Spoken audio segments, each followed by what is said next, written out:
I hate Halloween. It's all just some hocus. Is that in the words? I hate Halloween. It's all just. What is the word? It's all just a bunch of hocus pocus. That's the freaking lyric. Oh my god.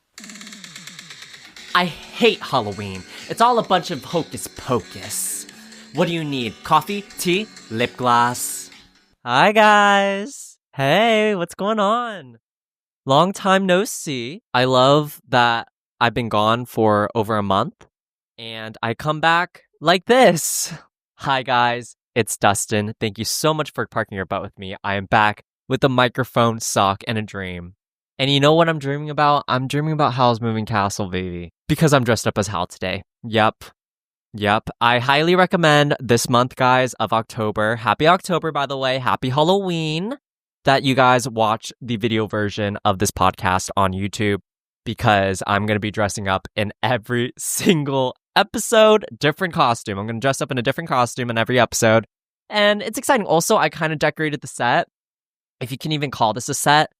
Also, we have like no budget. So I did what I could. I found these like skeleton garlands from the dollar store, which I thought was pretty cute. I've been getting so many 90s Halloween, vintage Halloween TikToks and decor and stuff and I wanted that vibe like for the set, but it's like hard to come across those things. I don't know. Halloween decor is so ugly sometimes. It's always super glittery and modern. And I wanted like the comfy, nostalgic decor. And that was just kind of hard to come across. And also for a podcast that has no budget, that was kind of unrealistic for me. So I did what I could. So we got this little skeleton garland, which is giving Phoebe Bridgers. And also, I went to Trader Joe's today, and last minute, I got this cinnamon stick broom, which is so cute. It smells divine, smells like cinnamon. And I got this mini pumpkin. I also, I tried decorating, putting some orange elements, whatever. I hope you guys appreciate it, okay? Gosh, I'm trying my best here. This is a one-man team, okay? Now I can put set designer on my resume. I'm sweating so bad. Because I live in California, and some of you guys in October and during the fall time, some of you guys are blessed with a season change, right? Some of you guys are blessed with lovely 60-degree weather. Not me though, okay? You know what we have? We have 80-degree weather. The leaves don't change. Actually, in Sacramento, they do change, but not until like November. The month of October and September, it is burning. It is hot. And also the outfit I'm wearing right now is all cheap polyester. So that's making me sweat even more. And also I am trying out this new Aesop deodorant and it's that natural shit. And you know damn well it's on antiperspirant. So I am sweating balls right now through this shirt. Okay. But should I break down my outfit? I'm going to talk about my costume a little bit. By the way, these are not my real costumes like on the podcast. Literally, these are just like, I don't even know. I don't even have all my costumes planned. I just had this laying around. That's not even a lie because like these earrings that I have on right now, I just already have these. Like, if you're a Studio Ghibli fan and you don't have these earrings, like, are you even a Studio Ghibli fan? Like, if you say you like Studio Ghibli and you don't have the Howl's Moving Castle earrings, and you bought them in 2020 on Etsy, like, are you even a Studio Ghibli fan? I don't think so. Anyway, so I just had these lying around. And I bought all this stuff off Amazon so then I could return it. Which actually wore this. I only have this on me because I went to an anime convention, which I'll talk about later in this video. We'll get into that. I filmed a YouTube video for that too, so don't worry, you're gonna get plenty of content about the anime convention experience. But I needed a quick last minute like anime convention cosplay because obviously I'm not gonna be a lame-o. Like I'm gonna pull up to the freaking convention wearing a goddamn cosplay, So I did what I know best, and I dressed up as Hal. Which, if you've been a long-time viewer of mine, you would know this is not my first rodeo, okay? This is not my first time dressing up as Hal. I'm just like, why fix something if it's not broken, right? This is probably my third time dressing up as Hal.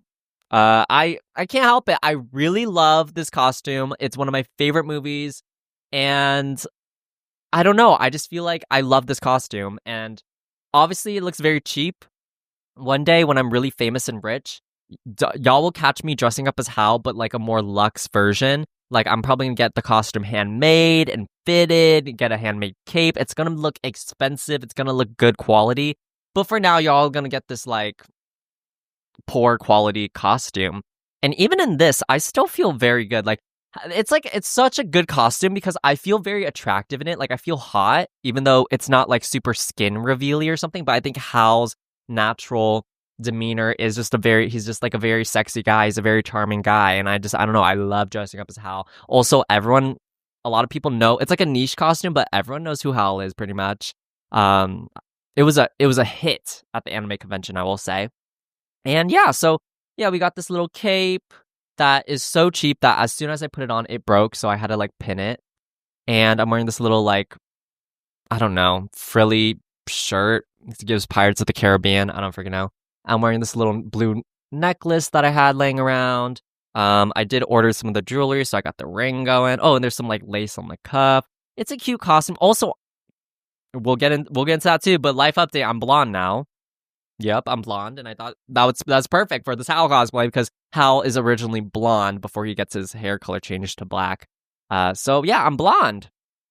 So I thought it was like I'm blonde now. Might as well dress up as Hal, right? Right. I also think like if I bought a blonde wig, like people are always like buy a blonde wig, but sometimes I think wigs are ugly, like those cheap cosplay wigs, you know, and the good ones cost like hundreds of dollars. I'm not about to do that. So since I'm blonde, I thought might as well. I'm sweating so bad. I'm gonna take off this cape now, guys, because I'm sweating so bad and I need to take it off. So, woo! Yeah! What a show. I had that on for approximately, like, I think 5 minutes. But, anyway, let's just get comfortable. Let's just get comfortable because, you know, it's fall. It's fall. It's autumn. It's autumn season. Yeah, it's Gilmore season. Gilmore Girls season. Yes, yes. So we got to get comfy. These fall episodes of Parker Butt are going to be so comfy, cozy, nostalgic. Like, that's what I want. Also, I have so much to talk to you guys about because I haven't talked to you guys in about a month and a half, probably by the time I post this. And I've just been having an itch. I've just been having an itch to talk to you guys, and I have so much to share. So we're going to do exactly that. Also, I have my Steven Universe mug here with me. Yep. Gotta take a sip. But yes, guys, today I wanted to talk about fall. I wanted to talk about autumn. Of course, I'll give you guys the life updates in a bit. Y'all will know. I'll let y'all know. But I just want to talk about autumn first. You know, like it's the important things. This is the most important thing to talk about.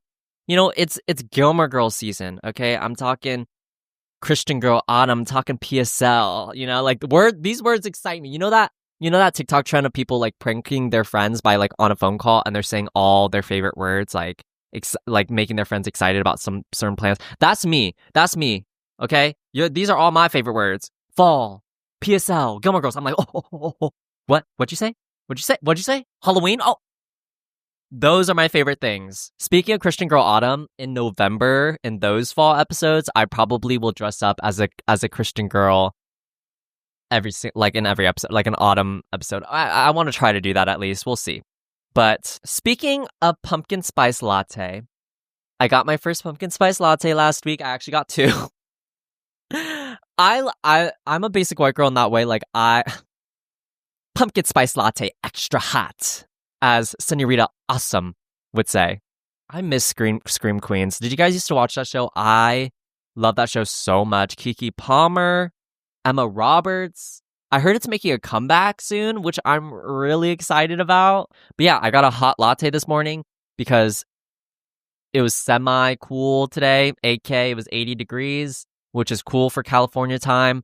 So I went ahead this morning. I felt a slight breeze and I was like, oh, I saw a leaf drop and I was like, oh, let me get that latte hot. Also, the barista, she gave me my drink for free. Because like her and the employees were like talking for like literally only 2 minutes, and she was nice enough to be like, you know what? Because we were chatting and stuff, I'm gonna like give you this drink for free. I was like, okay, period. Thank you. Yeah, like I mean, I'll take it. Y'all were chatting for quite literally 2 minutes only. Like I was still deciding on what I wanted. But thank you so much. So I got my drink for free, and that was that's all to say, that's why I'm talking about fucking lattes right now, is because I wanted to talk about how I finally figured out how to get the latte the way I like it. So here's the thing about me. Sometimes I'm very ritualistic. I'm very, I don't even know if that's the right word. I'm very strategic about how I drink my caffeine every day. I drink my caffeine. Obviously, I enjoy the experience, I enjoy the taste, but mainly I'm drinking caffeine to feel energized. So, this is my system when it comes to drinking my caffeine. Also, I hate the fact that I have to wear these headphones because they cover up my earrings. Like, it's peeking out a little bit, but I'm kind of like sad y'all can't see it that much. I don't know. Anyway, so in the mornings, I do not drink my caffeine right away. You should not drink your caffeine right away in the morning. That is bad for you. Like if you don't eat anything, if you don't drink any water, you're gonna crash out midday. So for me personally, I try to avoid drinking caffeine right away in the morning. I first drink a lot of water and I make sure I eat my breakfast before I drink any type of caffeine. And even then, I like to wait off. I like to let my natural energy take me throughout my day. And I like to try to hold off until the afternoon to actually drink my caffeine. Specifically around 3 p.m. That's like the time I always crash is 3 p.m. I just get hit with this tiredness. I don't know why. Maybe I'm not having enough protein. Unsure. But that's the time I drink my caffeine, is around the afternoon, so that I can avoid that 3 p.m. slump. And also another thing about my caffeine is that I sometimes am not craving a latte. Like, I do not want like a lot of a beverage. Like, I don't want to have to drink a lot of liquid, and also I don't want to have to drink a lot of milk. Sometimes I'm just not craving something creamy, so then I'll get an Americano. But if I do want a latte, I just don't want a lot of milk. Like, I just want like a small amount of a latte. I have always struggled with this. I always like to order a latte but with less milk, but I can never figure out how am I supposed to order that? Like, I don't know, because I can't just say like, oh, I want an iced latte, because then they'll just give me the normal amount of milk, and it's always like a ton of milk, right? Because that's what a latte is. And some coffee people are snobs. Like, I don't know, maybe their mom didn't love them enough growing up, but there's something so pretentious in the coffee community. Like people who are like coffee connoisseurs can be so snobby sometimes. It's so pretentious. Like, for example, so this was a few months ago when I went to Yosemite and we stopped by this cafe. And I really wanted a latte with less milk. Like, that's what I wanted. So I was Googling like, oh, like what should I say to the barista to get a latte with less milk? Because I don't know all the coffee terms. I don't know what a freaking difference between a macchiato and blah, blah, blah is. Like, I don't know any of those things. So I wanted to make sure I was like ordering correctly. And then I saw like one response. I was like, oh, you could just order an iced cappuccino. So I was like, okay, period. I love a cappuccino. I've only had a cappuccino hot, by the way. When I was in Europe last year in Italy, all I would order is a cappuccino, because that's the only to be fair, that's kind of the only coffee order I knew how to order, because you can't really order like iced lattes in Europe. At least it's more difficult to do so. And if you order a latte there, they're just going to give you milk. So I was like, okay, let me just play it safe and get a cappuccino. So I just literally for like 3 months straight, even in freaking Australia, because Australia is known for like hot coffee, I just ordered a cappuccino. I had a cappuccino and I loved it. I love me a cappuccino. Don't get me wrong, especially during the cold months, I love me a cappuccino. But I wanted an iced cappuccino, which in hindsight, like, I know that's not the right thing to order, because a cappuccino is steamed milk. It's like meant to be hot. When you're ordering a cappuccino, that's what it means. But I thought like I could order it and the barista would get what I'm trying to say. Just basically like, I want a small latte. Like, that's basically what I want. Like, just less milk, but stronger coffee. So I thought she would get it. So I come up, I'm like, like it's out of Yosemite Cafe. It's cute. Hey, can I order an iced cappuccino, please? This is how she responds. No, but you can order a latte, though. Right after that, I was like, okay. Can I get a latte then? Hits no tip. I did not tip her because I was like, what? What the? She was, I think the way I said it was actually kind of nice, but she said it, if you had to be there. You just had to be there. And she was so sassy and rude. and like didn't even like try to like understand what I was trying to say. She was like, "No, you can order a latte though." Yeah, like that's kind of how she said it. And I was like, "And you could get no tip." Oh, what about that? So yeah, I had that experience and I was like, okay. And then me being pushover, fine. Can I get a latte? Thank you. Can I have vanilla? Thank you. Whatever. And then and I thought, okay, I was trying to give her the benefit of the doubt actually, because I was like, oh, okay, maybe, I mean, I was asking for a weird thing. Like, technically, you're not supposed to ask for an iced cappuccino. But in my defense, she should have kind of got what I was trying to say, or at least asked for what I was trying to order. And also, I went to a cafe the other day and I was trying to explain what I want. I didn't order an iced cappuccino. I was like, oh, okay, so pretty much what I want is like a latte but with less milk. You know, like I'm not feeling too much milk today. And they were like, oh yeah, for sure. I can just like put in a cappuccino for you and make it iced. So like some people get it. Like some cafes understand what you're trying to say and are not trying to be rude about it. And this woman was just trying to be rude. She was just trying to be pretentious and rude and not trying to understand what I was trying to say. And maybe she was having a bad day, but then I just kept it to myself, right? I didn't tell my friends about this interaction. But then when we went to the car, my friends were also saying how she was rude. So I was like, okay, period. Like they also had a rude experience. I wasn't the only one. So it was just this girl. It was just this. And like what sucks is there was like a dyed hair baddie in the back. Like I think she had pink hair or something, but you know the non-binary dyed hair, like they make the best coffees. And I was really excited. I was really excited walking in because I was like, oh, okay, this coffee about to be good. This coffee about to be banging. But then the rude girl came up and took my order instead. And I was like, actually, I want her though. Like I want her with the pink hair. I want her to make my coffee. And because also the coffee sucked.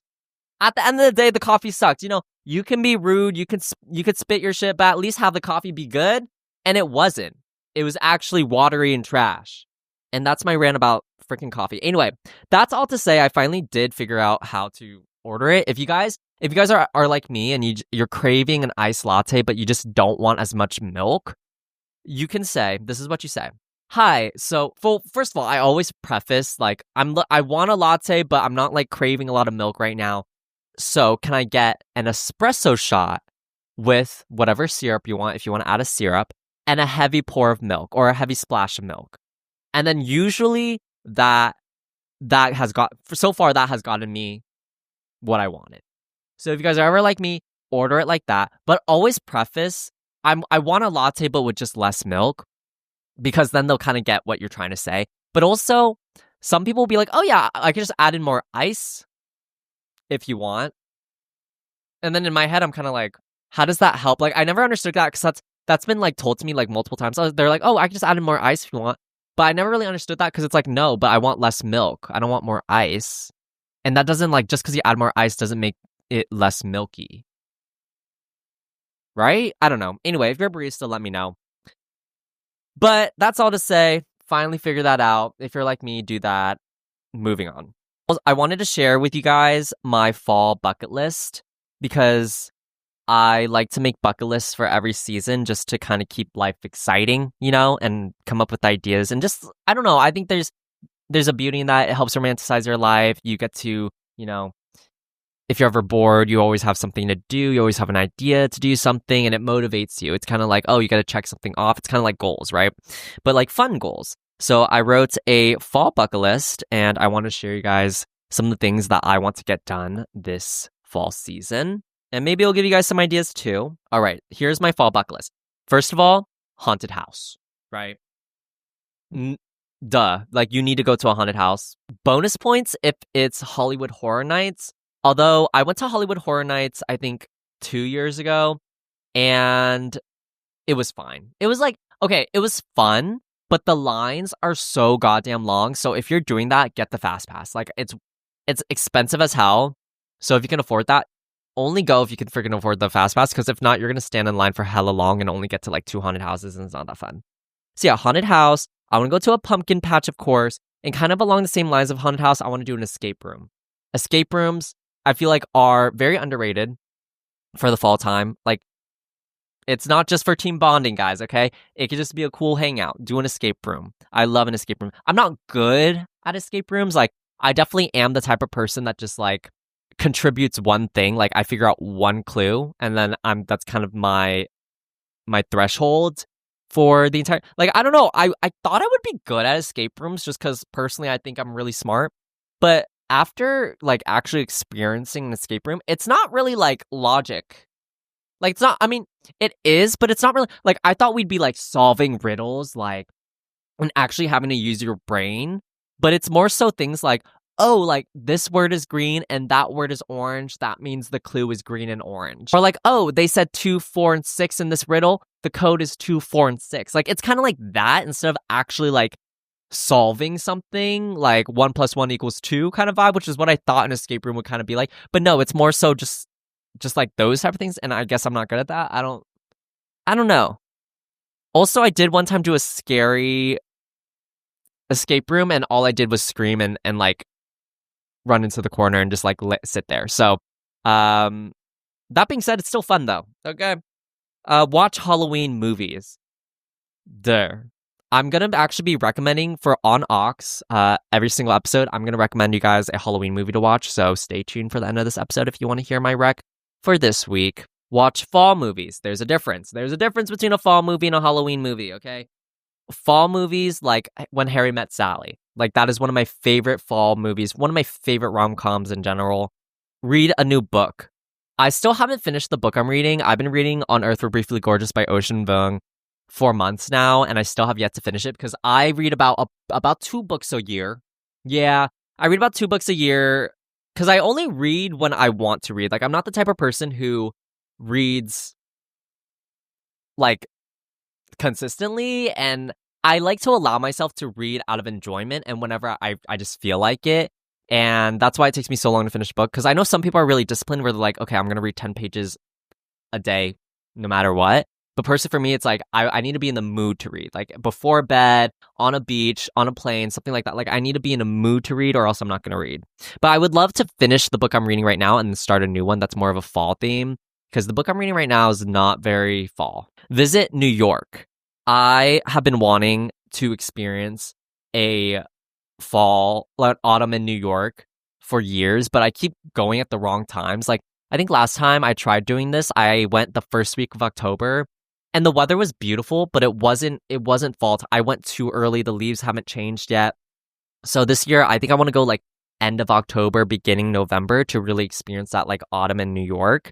And also I found some plane tickets the other day that round trip around $200, which is crazy. Y'all need to take advantage of Google Flights for real. See Lorde in concert. So I'm seeing Lorde in October in Seattle. So I wrote that down just because I'm really excited about that. Drink a pumpkin spice latte. Already checked that off.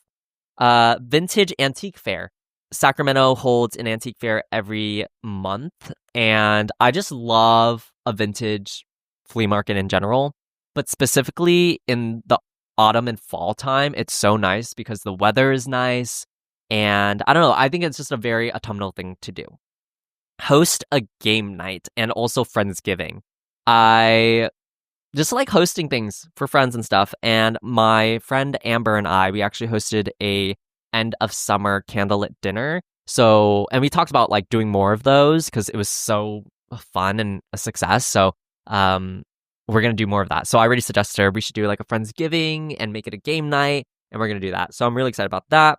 Dress up for Halloween, obviously, make a fall playlist, watch Gilmore Girls, I also want to make Coraline dolls. I saw like some people do on TikTok, and I think it's just a fun thing. I love stop motion. I love Coraline. So it's not my favorite Leica. Is it Leica? Leica. I don't know if that's how you're supposed to pronounce it, but it's not my favorite movie from them, but it's really good. And I want to be able to like, some people like make clay Coraline dolls of themselves, and I think that's really fun.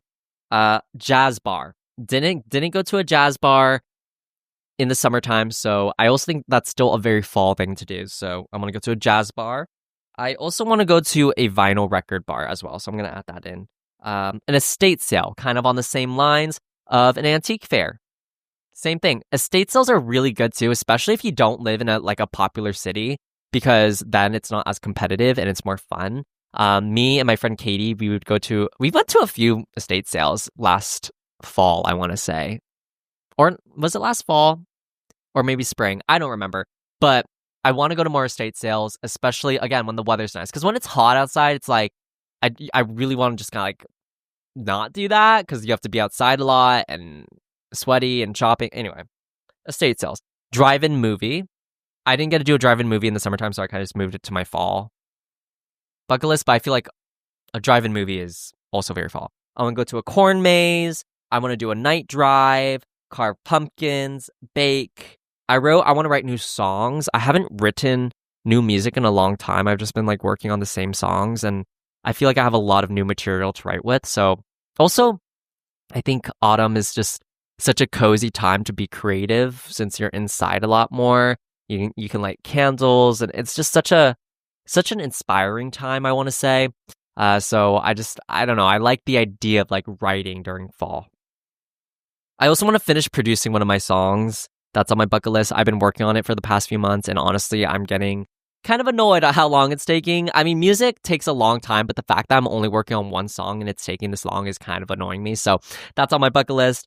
And lastly, I want to watch Paranorman in theaters, which is actually, I'm going to talk more about that on Ox, because that's going to be my recommendation this week. You know what? Let me just recommend it now. Watch Paranorman. That's my recommendation this week. It's one of my favorite movies. It's in my top 10 for sure. It's stop motion. It's so fun.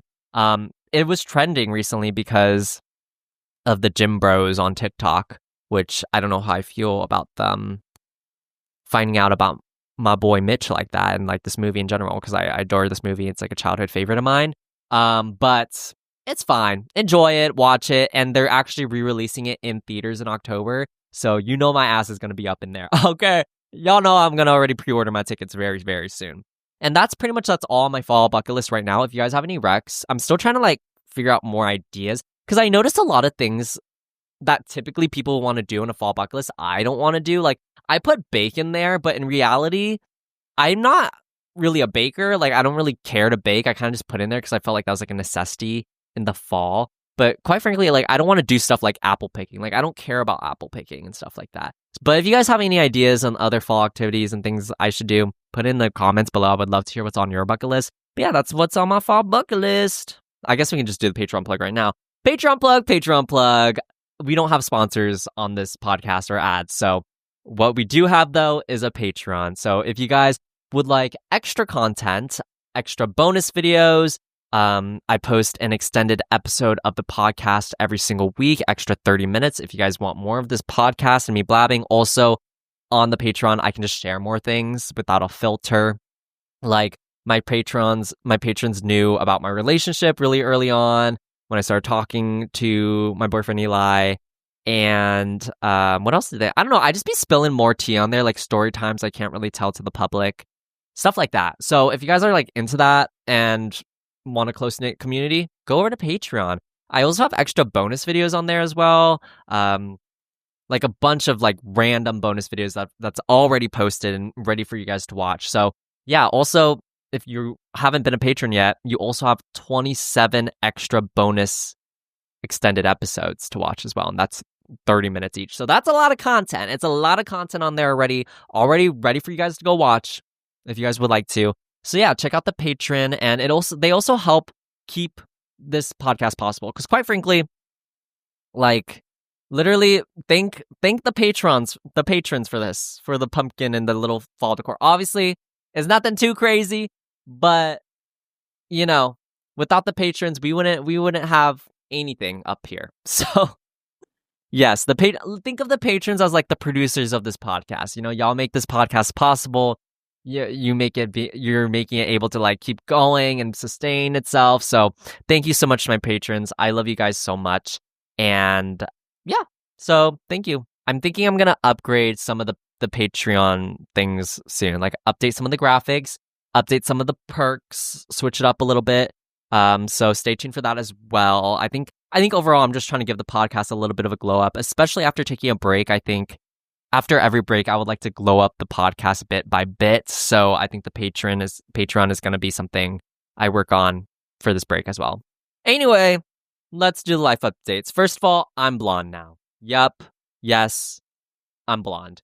Yeah, I don't know It should be up by the time I post this podcast, but I filmed the process. I have just been talking about wanting frosted tips for a long time, especially if you listen to this podcast. I probably mentioned it a few times already, but getting frosted tips is always something I wanted to do for my hair. Just to like try it out. I always thought they looked so cool and fun, and I don't know, I was holding off on it because I was afraid to go blonde because I thought it might be ugly. But finally I bit the bullet because I told myself at the end of summer I would do it, and here we are at the end of summer. So I went ahead and did it. It was so scary. I was so nervous. And going in, I didn't really know what I wanted. That's why I was scared and nervous, because I see a lot of Asian people with blonde hair, like they'll like bleach their hair, and sometimes it doesn't look too hot. You know, sometimes it doesn't look amazing. Because I think it is very important when you go blonde, like you need to get the right color. Like something that really complements your skin tone. And I was scared going in that like I would end up with like Goku hair, like super yellow hair, like hey, it would be ugly. I don't know. That's what I was afraid of. And I couldn't figure out what color would look good on my skin tone. So it was kind of like a learning experience. So going in with my hairstylist, we kind of just figured it out as we went. I gave her some references. I made sure to like find references with other Asian people that like had similar skin tones to me. So we kind of just went in, bleached my hair, and figured it out as we went.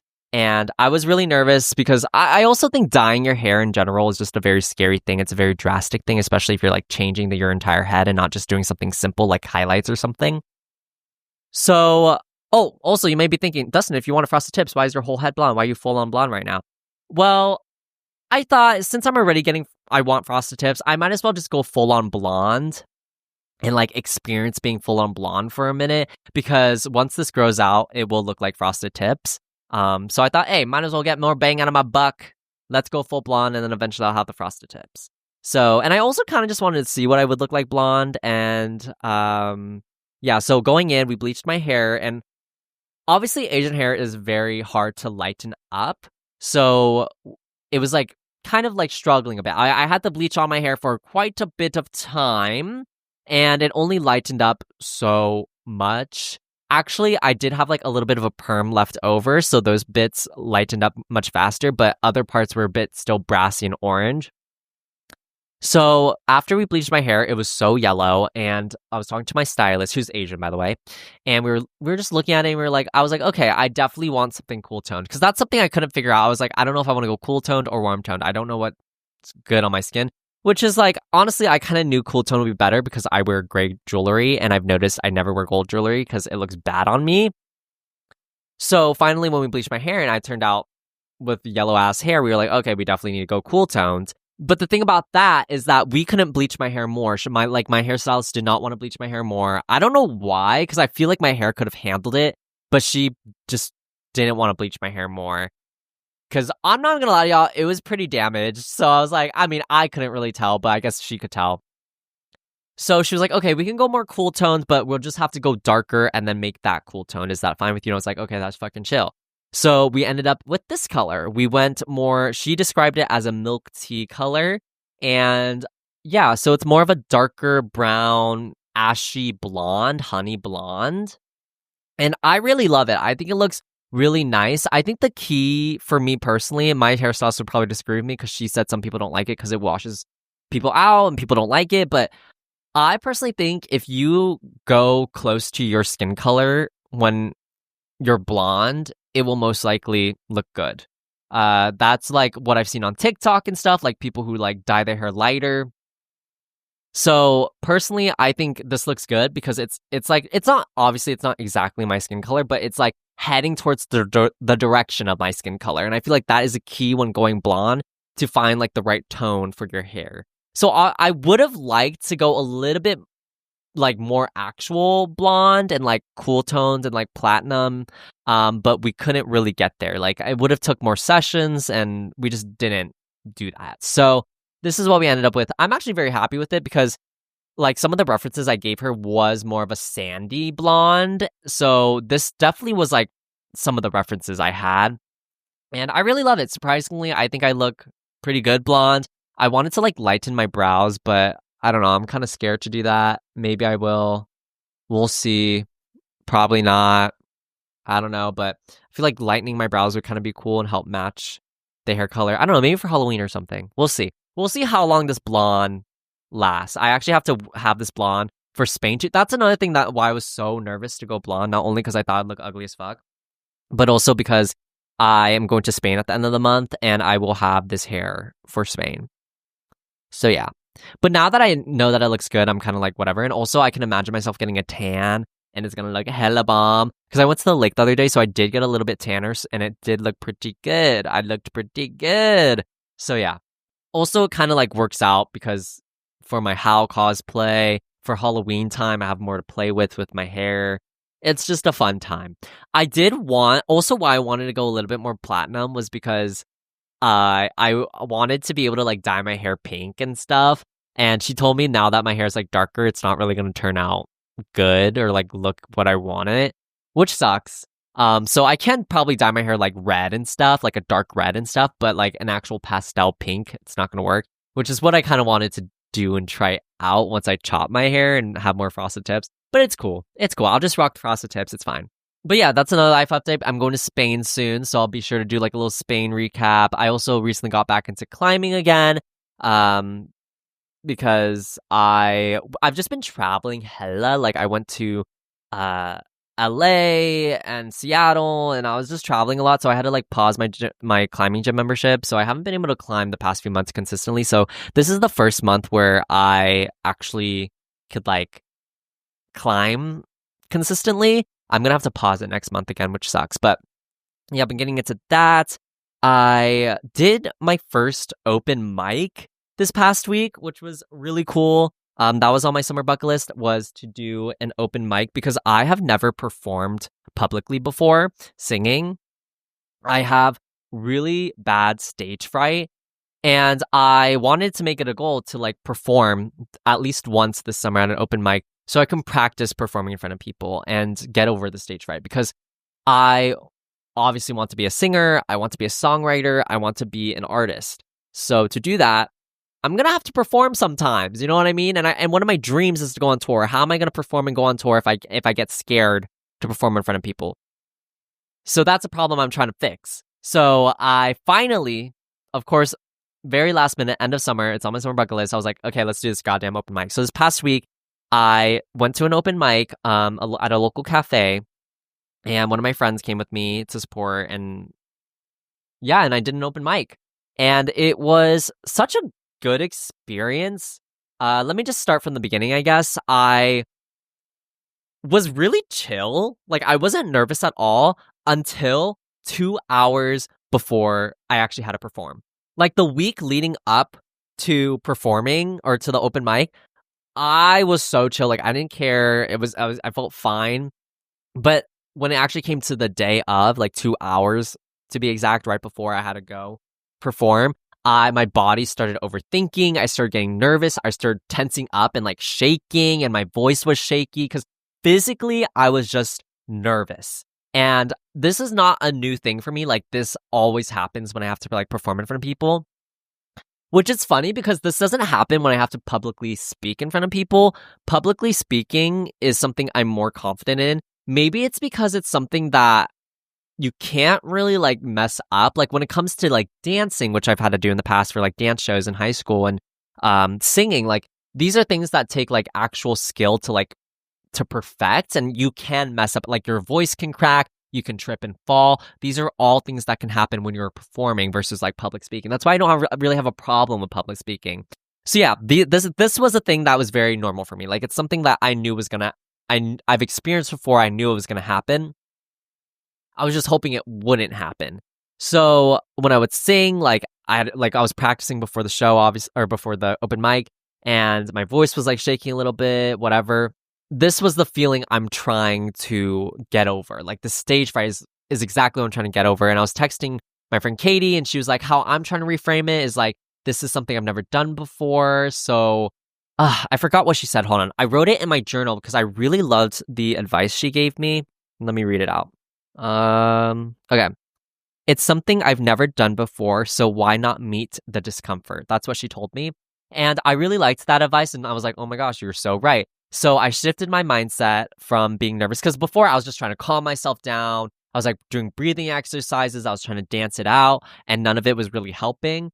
So instead, I took her advice and I was like, you know what? I'm just gonna meet this discomfort, and this feeling is gonna be here. Like what I've learned from this experience is like, for now, having the stage fright, whenever I have to perform, no matter even if, because the thing is, physically I was nervous, but my brain wasn't nervous. Like on the inside, I felt so chill. I was like, this is whatever. It's like not high stakes at all. I'm just gonna perform. It's fine. It's just a local open mic. Like who cares?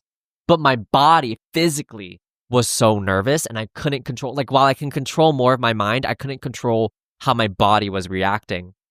So I just told myself, I was like, you know what, Dustin, like this is a feeling that you've had before. You're always probably gonna have this when you have to perform, at least until you get over the stage fright. I've done this a couple more times. So you're gonna just have to learn how to be comfortable with this feeling and learn how to perform with this feeling. So that's what I did. I was like, you know what?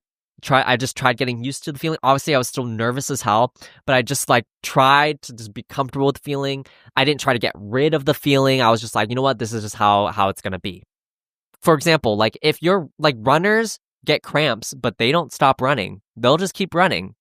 Or people who are just like in a fight, like they're gonna keep fighting. Like wrestlers will keep wrestling. You know, like that's always gonna be. You know, I can't let this feeling stop me. So anyway, fast forward to the open mic. It was such a good experience. It was such like it's a very like small cafe. So I want to say there was only like 15 to 20 people there, I want to say.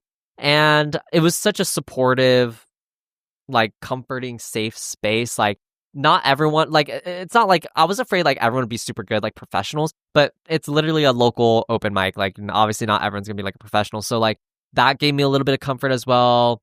And yeah, I just went up there. I just performed one simple little song, literally a 3-chord song, because I don't know how to play guitar that well. So I wanted to keep it simple. And I just sang this like kind of lullaby-esque original that I wrote called Two. It was good. Like, okay.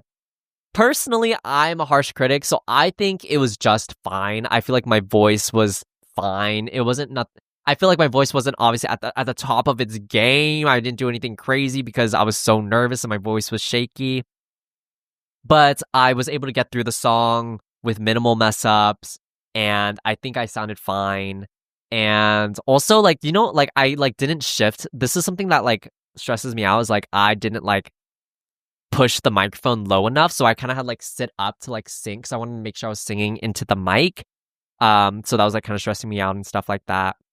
But and also I closed my okay, like I thought I wanted to be like super cool and witty and have like this cool intro and like maybe make a joke right before I start. But I was just kind of like, hi, I'm Dustin. This is my first time performing. I have stage fright, blah blah blah.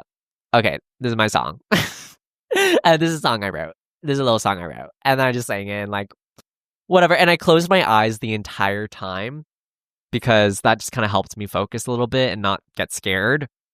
And yeah, and then bada bing, bada boom. I was done. I finished singing. I opened my eyes. I got off that stage real quick. And I got so many compliments. Like, people were complimenting me right after. And it made me feel more confident and better. And it took me a long time to like my voice. Even sometimes now, I don't really like my voice. I just wish I was vocally more impressive. And I don't know, like I think I have a nice voice when it comes to tone, and I think, you know, my voice sounds nice, but I don't know, I just feel like maybe my voice is boring sometimes, and it took me a long time to like to think I'm a good singer and to keep singing and to share my singing. It took me a long time to do that. And now, after this experience and after getting kind of like that outside validation of like people complimenting me, because they didn't have to, like these people like came up to me and like complimented me, and like I don't know, it was just like it just gave me the confidence I needed to be like, oh, like okay, so my voice isn't terrible and people enjoy it, and that's nice. And overall, this experience was really, really great. I'm really glad I pushed myself out of my comfort zone. And I want to do another one. I want to do another open mic this season, this fall as well. And like just like to keep practicing, because obviously my stage fright is still there. Like one open mic isn't going to solve that and fix that. So I would like to just do it more and get more confident with it and get more confident with performing publicly with my voice. And yeah, I'm really grateful for this experience, and hopefully take this as a sign to push yourself out of your comfort zone. Try something new, because it's really helpful. And I'm really glad my friend shout out Katie, if you're listening to this. She came to support me and also read some of her poems, which were beautiful. And yeah, so we love learning, we love growing, and that was my open mic experience. Okay, it's the way that I do not have time to talk about my anime convention experience. So I'm going to talk about that on the Patreon bonus extended episode. Also, if you're not a patron, don't worry. I also filmed an anime convention vlog for YouTube. So you guys will get my experience. Either way, you'll be able to see it. So moving on to getting deep in the passenger seat. This is a segment where I answer your guys' questions and give you guys advice. Feel free to ask me questions in the comments below, DM me on Instagram, and if you're a patron, comment something on the Patreon. You guys will be prioritized. This is from Elena. What advice do you have to express to a friend that you feel your friendship has been neglected when they start a relationship? So I actually have dealt with this a lot with my friends, because while I'm in a relationship now, I grew up not with the relationship, and all my friends have always had relationships. Like that's just kind of how the life I lived, the life I've been bared. Like my friends have always had like boyfriends and girlfriends and stuff like that. I actually experienced that very recently with one of my really good friends. She recently got into her first relationship, and she's already been a person who it's more difficult to like make plans with, just because like she's busy and like she has just things going on in her own life, in her own personal life that she has to deal with and stuff like that. But she recently got her first boyfriend, and I noticed that like she like wouldn't put any effort into our friendship. But to be fair, this was happening like kind of before the relationship too, but being in a relationship only enhanced that. But I guess like the problem was that but in this relationship, I noticed she was hanging out with, also, I don't think she'll mind for me talking about this on the podcast. She would I would see her hanging out with him a lot, going out with him a lot, going to events a lot with him and stuff like that. So that kind of made me realize it's like, oh, like our entire friendship, she hasn't really been like putting in the effort to invite me to things and like just putting effort period into our friendship. Well, I feel like that's all I've had to do was like lead the ship. But then I see her able to do that with her boyfriend. So like before I thought it wasn't a possibility because it's just not her. But now I'm seeing it with her boyfriend where I'm like, oh, so she can do that. She just wasn't doing it with me. And then I also realized like every time I would invite her to something, she would say no because she was busy with her boyfriend. And I understand that here and there, but every single time was kind of a lot and kind of annoying. And it came to a time where I was hosting the summer dinner and I invited her and she was like, oh, sorry, I have to go to my boyfriend's friend's birthday. And at that point, that was my break point. Because before I was giving grace, it's her first relationship. I wanted to give her grace in that. Even though this is also my first relationship I'm experiencing and I'm not ditching my friends personally for my boyfriend, I think it's a possible thing to do, but I still wanted to give her grace. She's been one of my best friends for years. So, but this was my breaking point because I was like, what? Like, this is a dinner that's really important to me. I'm putting in so much effort. I'm inviting you a month in advance. And this is your boyfriend's friend's birthday party. This is where it draws a line. Because I was like, you don't even know their friend. Like, it's not like this was her boyfriend's birthday. This was her boyfriend's friend's birthday. So then I was like, I had to send her this big text that was being like, is this an important friend? Because quite frankly, I've been really frustrated with how you've been acting and stuff like that. So I did a little confrontation and reeling it back into the actual advice and all. I would say my advice is to just communicate. Don't let things slide. Don't be passive aggressive. Don't do any of that. Because for me personally, I am usually a very confrontational person, but I wanted to give my friend grace.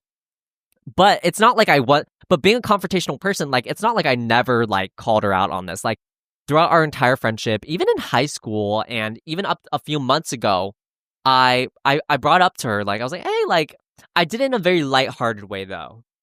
I did it in a very lighthearted way because I didn't want to feel like I'm very, like, when I communicate, I know who I'm talking to, I know who I'm communicating to, so I know how to shift my communication to make sure that they understand and they feel safe and still loved. I think that's really important when you are communicating, is to really look at who you're communicating with and make sure you communicate in a way that they will understand, that is productive. So I tried the whole, like, lighthearted thing where I'm like, oh, like, I would really appreciate it if you, like, invited me to more things and, like, came to the things I invited you to and stuff like that. And I did in a very lighthearted way. And she was like, yes, yes, yes. Like, she was going to do that. But then nothing ever really happened. Nothing was ever really fixed. So then when it came to this point, I already tried the lighthearted way. So I guess I would say try the lighthearted way. Try the very, like, just address it very lightly. But if that doesn't work, like it didn't work for me, you're gonna have to be a little bit more aggressive with it. So I sent her a text. I was serious about it. Like, I didn't make it like her. I was like, I set the tone. I said, I feel very frustrated. Yeah, blah blah blah blah. In our friendship, blah blah blah. I don't really remember what I said, but I just addressed it. I was very direct about how I was feeling and that I was sad and disappointed and stuff like that. And then after that, it was kind of like a wake up call, It's kind of like, oh, this is freaking serious. Because before it's kind of like hee hee ha ha, but now it's actually serious. Because then we did a call after that and we talked it out. And now she's been putting in more effort and inviting me to things and stuff like that. And now it's like we're on an ongoing journey to fix that and to mend the friendship in that way. So I guess I would recommend that. Just communicate, be direct, and talk it out. And also with my friend personally, I like set a to-do list for her.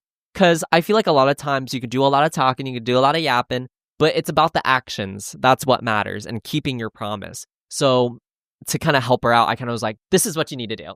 Like, I'm a very, like, direct friend in that way. And I was like, okay, like, I really appreciate all the words you're saying. I love you and all, but this is the to-do list. Like, this is what you need to do. And I was telling her, actions speak more than words. Like, now it's kind of all about the action. Like, I really have nothing else more to say. It's now about the actions. And she understood that. And I was like, this is what you need to do. You need to invite me to more things. You need to show up to the things I'm doing. And you're going to go to the dinner I invited you to. And she was like, yes, yes, yes. So those things, like, I gave her the to-do list. It wasn't really also negotiable, I will say. Like, I was like, this is what you, obviously I was understanding if she wanted to negotiate, but I was like, this is really what you need to do. And she did it. And now it's, like, working out. So that's what I recommend. Just communicate, say what you want and what you expect, and tell them it's the actions that matter. And these are the actions that you need to do. And then you kind of just have to sit back and watch and see if they do it. And hopefully, if they're a good friend, they'll put in the action. But if not, then it's kind of just a friendship you're going to have to drop and move away from.